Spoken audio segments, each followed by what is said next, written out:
right in our very own City of Angels. They come to see 13 gigantic letters, 50 foot high, constructed of 3 by 9 feet panels that spell out HOLLYWOOD. Do you guys know what I'm talking about now? Hollywood. Yeah. People travel miles and miles to come see the sign that we can see from almost our backyard. It's important for us to know how important this landmark is in our historic city because we are citizens of the city, and we should at least know a little bit about this huge sign that we have and why we choose to keep it on our hills and because it symbolizes us as a city. Ever since I was small, and I couldn't even read the sign, I was interested in learning about the sign and why it was still there for so long. So first, I will share with you some background information, and then I will share with you some renovations it's had over the years, and then I will give you 3 viewpoints that are just like amazing, where you can go see the sign for yourself.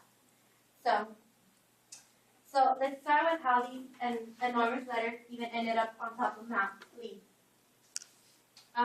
For us to understand the importance, we want to go all the way back to when they were actually put up. Something we all know is that the letters are huge, and you can see them from everywhere. But something we might not know is who designed these huge letters. Like, whose idea was it? According to Nelson James, in his article 20 Fun Facts about the Hollywood Sign, published on January 22nd on Signs.com, Thomas Fisk Scott designed this extravagant sign. He was born in London in 1880 and came to Los Angeles in the 1920s. He soon opened his company, the Crescent Sign Company, and he was also an artist. So when they interviewed him, they automatically hired him for the job. According to another article, The History of the Sign, 1923, A Sign is Born, on the website hollywoodsign.org, the Los Angeles Times publisher Harry Chandler paid for the sign to be built as a billboard for his upscale Hollywood land real estate development. As you might have noticed, it was Hollywood land first and not as we see it today, which is only Hollywood.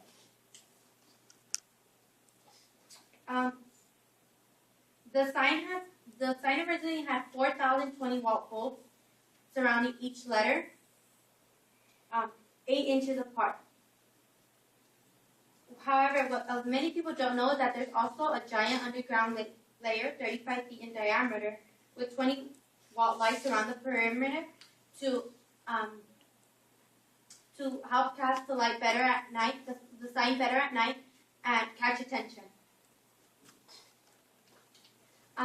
Remember, back when the sign was built, there was not a lot of tools to help them. So everything that was taken up to the mountain by mules and tractors. So it meant lots of helping hands and lots of hard work. So now that I have discussed its original form, I will discuss some of the renovations it's had over the years, which it's had plenty. It's everyone from rock stars to producers to publishers have renovated the sign. But one very important renovation has been Hugh Hefner.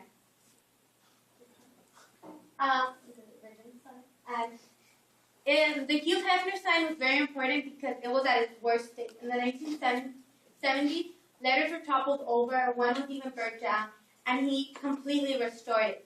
He threw a lavish party, and he invited all his rich friends, and they all donated to the cause. You could sponsor a letter for $27,500. That was in 1970. So just think how much it was. Anna Mandra tells us in her article, Hollywood Sign Renovation Before and After, published on December 12, 2013 on the Huffington Post, how Hugh Hefner came to the rescue. And he completely renovated the sign. So now that I have told you these interesting facts about the sign, I'll finally tell you where to go to get the best view of the sign. you might think that the best view could be anywhere in the city since you can't see the sign from practically anywhere in the city, but these three points will leave you stuck. The first one is on the corner of Hollywood and Highland, and you can get a perfect angle of the sign while walking the Hall of Fame. So it's very popular because you get a mix of both the sign and the Walk of Fame. And there's lots of activities to do in Hollywood. Another one is at the Griffith Observatory because since it's also on a mountain, you can see the whole city, and they have great telescopes there where you can actually feel like you're almost touching the sign because they're so good. Lots of people like to go there because they look at the sign and they also can watch the stars and the whole universe and all that. And the last point where this sign is really great from is from Mulholland Drive, which is an alley experience within itself. They have the Hollywood Bowl overlook there, where you can see the sign, and they have a historical placard that tells you lots of stuff about the sign. So now that you know where to get the best views from, let's wrap things up. It's important because we as citizens should know at least a little bit of this enormous sign. At first I told you of the originality of the sign, then I told you of the renovation, and then I told you of the 3 best viewpoints you can get. So next time you're on the 101 freeway, stuck in traffic, you can look at the sign and see, and think about how it's made and its struggles over the years. You can even take a picture, post it on Instagram, and tell everyone and inform other Californians of this sign. Thank you.